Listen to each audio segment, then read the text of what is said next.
soul is mine. How's it going, guys? It's KingTheGreat here. Hopefully all y'all are having a wonderful day, night, or evening. And today I'm going to be talking about something that's coming up. The banned and restricted announcement coming next Monday.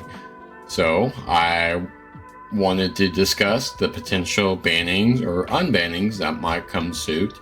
And I'll probably make a follow-up video after on Monday or Tuesday, depending on where I am not too busy. So let's get right into it. And first off, I'm going to talk about the elephant in the room.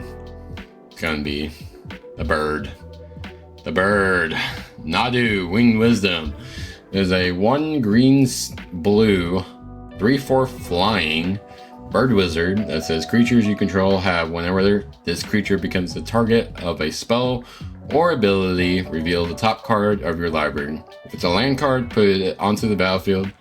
Otherwise, put it into your hand. This ability triggers only twice each turn. So, that clause was essentially a design mistake, and they made an announcement saying it was a design mistake.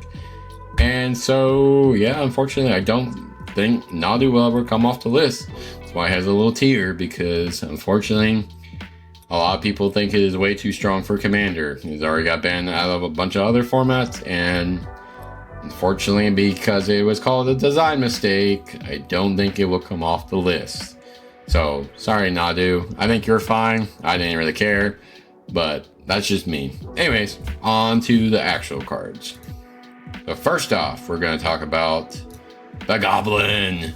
Dockside Extortionist. He is a 1 in a red, 1/2 Goblin Pirate that says whenever Dockside enters the battlefield, you create X treasure tokens where X is the number of artifacts and or enchantments your opponents control.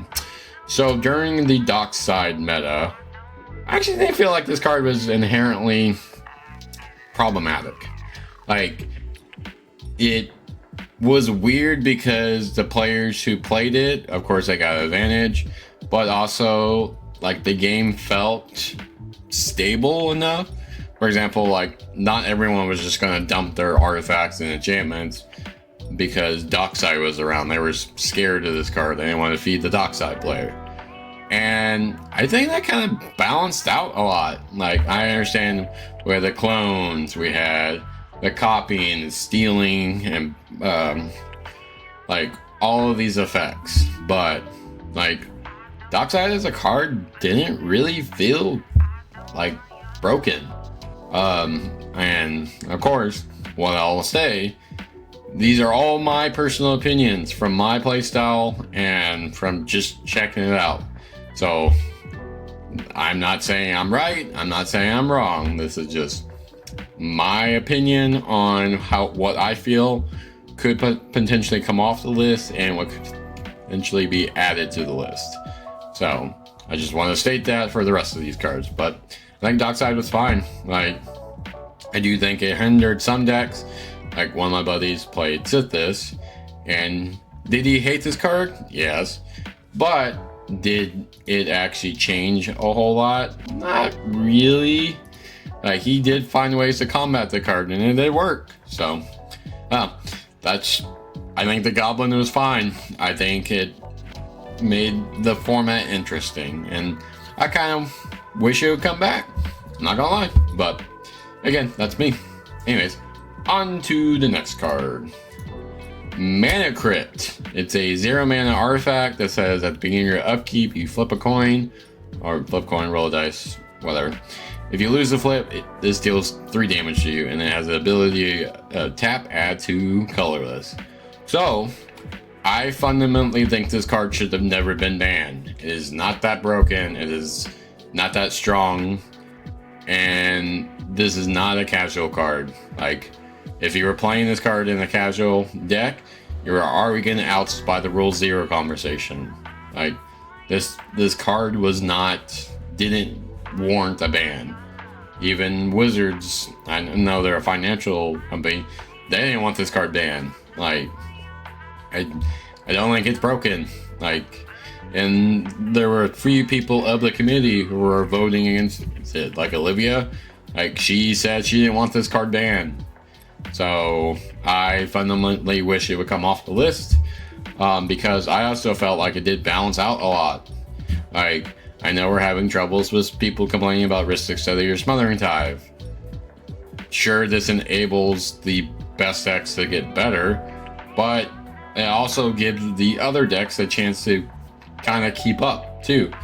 And the best decks are always going to get better. There's always new cards. There's always new innovations. If Blue Farm gets a new toy, like, it's going to play the new toy. Like, I don't know. I think this card is fine. I think it should come off the list. And yeah, so I hope it does, and we'll see. But, you know, if it doesn't, I'm going to be very sad. So, but anyways, on to the next card. Jeweled Lotus, JLo. Is a 0-mana artifact that says tap, sacrifice Jeweled Lotus, add 3 mana of any one color, spend this mana only to cast your commander. This card should also never been banned. It helps the higher CMC decks that have like Atraxa, Atali, Carrick. Just allows them to get out earlier, and I think it makes more decks viable. And I think this card should come off the list. It's fine. There's no problems with it. Like, so yeah. Hopefully this does come off. The only reason I personally don't want it off, and this is a selfish reason, is because one of the decks I named, Atali. I don't like that deck. I don't hate the players. I don't like that deck at all. But it is what it is. So, but anyways, now on to the bans. Not really gonna talk about many of the other cards. Like, I think I'm just gonna say personal opinions. The only reason I'm mentioning the big three is because they were the CDH cards, and fundamentally, I think the other cards that are on the list are still going to affect casual in some way or another, unless they make them game changers. So like Recurrent Nightmare, Leovold, Hull Breacher, Gristlebrand, Emrakul. Like, I'm not really going to talk a whole lot about them because I don't think they'll ever come off the list. Like, even though I personally feel like they're fine, I think it would be cool to see a Gristlebrand or a Ravellos or a Leovold or anything like that in our format. But I think we also have to take it in perspective of the committee is going to be focusing not on CTH, it's going to be focusing on casual. And the 3 cards I've already talked about, they don't really affect casual. They don't. Dockside's not good in casual. Mana Crypt, you play Mana Crypt, you're not allowed to play at the casual pod unless it's like bracket 4. And Jeweled Lotus was inherently not busted anyway. Like, so. But anyways, let's get right into the bans. The first card that we're going to talk about is this guy, Rhystic Study, which is a 2 in the blue enchantment that says whenever an opponent plays a spell, you may draw a card unless that player pays 1 mana. I know a lot of people hate this card right now, but during the time that was Mana Crypt, Dockside, JLo were around, there was really not that many complaints about this card. The only reason this card is now getting complained about is because people can't pay for it because they're greedy. And of course, the Rhystic Study player always wins that game because players decide to be greedy. Like, do I think this card is problematic? No. I don't believe this card should ever be banned. Like, and if it does get banned, I think that's just inherently wrong because it does allow the turbo decks such as myself to just go, oh cool, let's go. You know, I think this is a necessary evil to keep things where they're at, and I want Rhystic Study to be left alone. I hate the card, but I think it's a needed card in our format. So, but that's just me.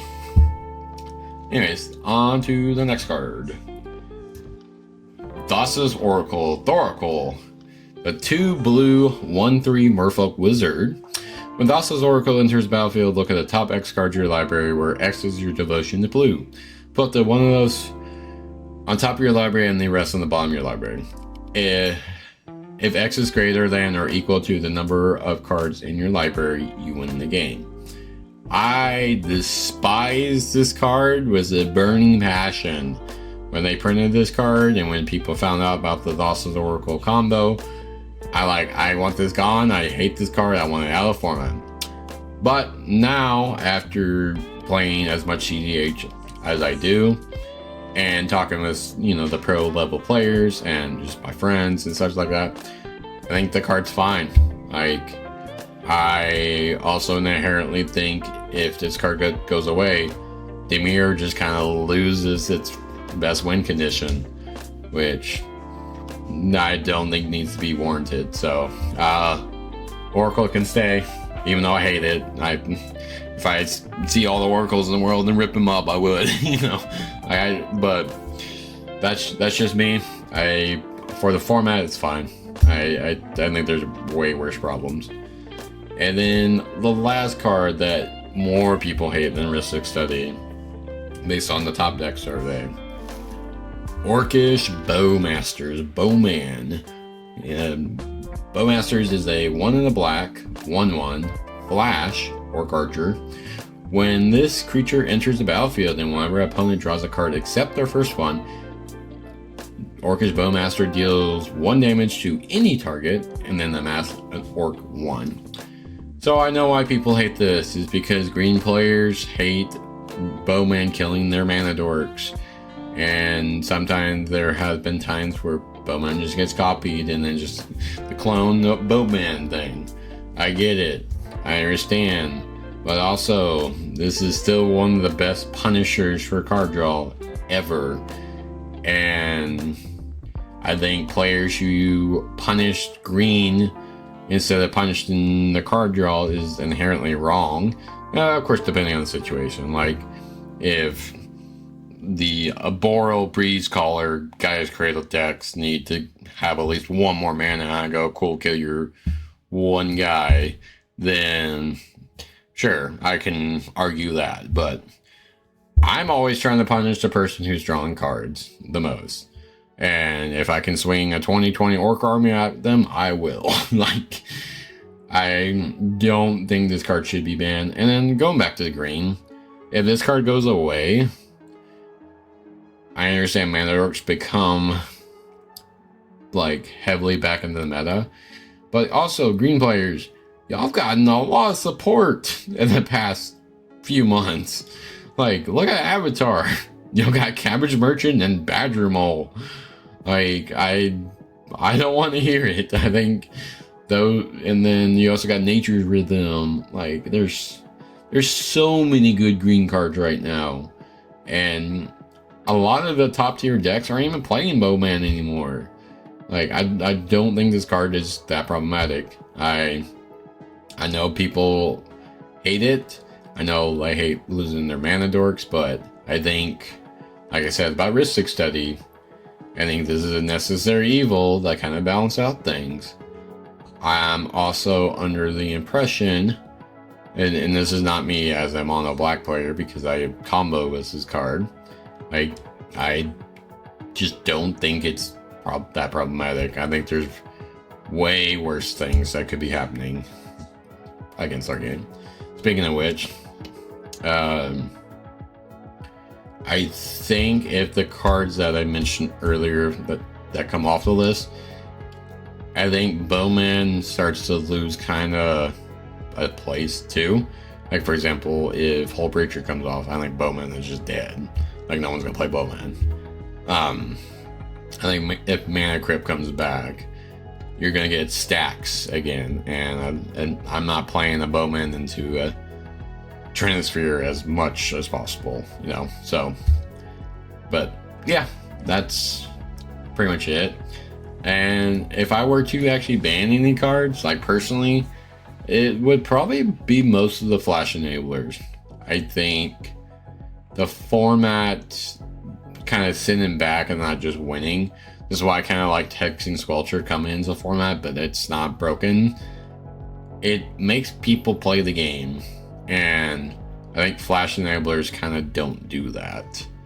So again, that's my opinions. Let me know what you think. You can tell me I'm wrong, tell me I'm right. What would you ban? What would you unban?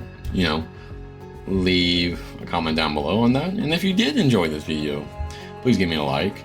And if you want to see more content like this, please subscribe to my channel. I am trying to improve as much as possible and do a lot more. Also, I want to give a shout out to these guys real quick.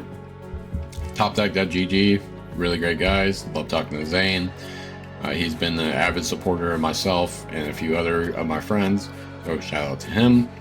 Eisenhurst, great friend of mine. We're working on some stuff together.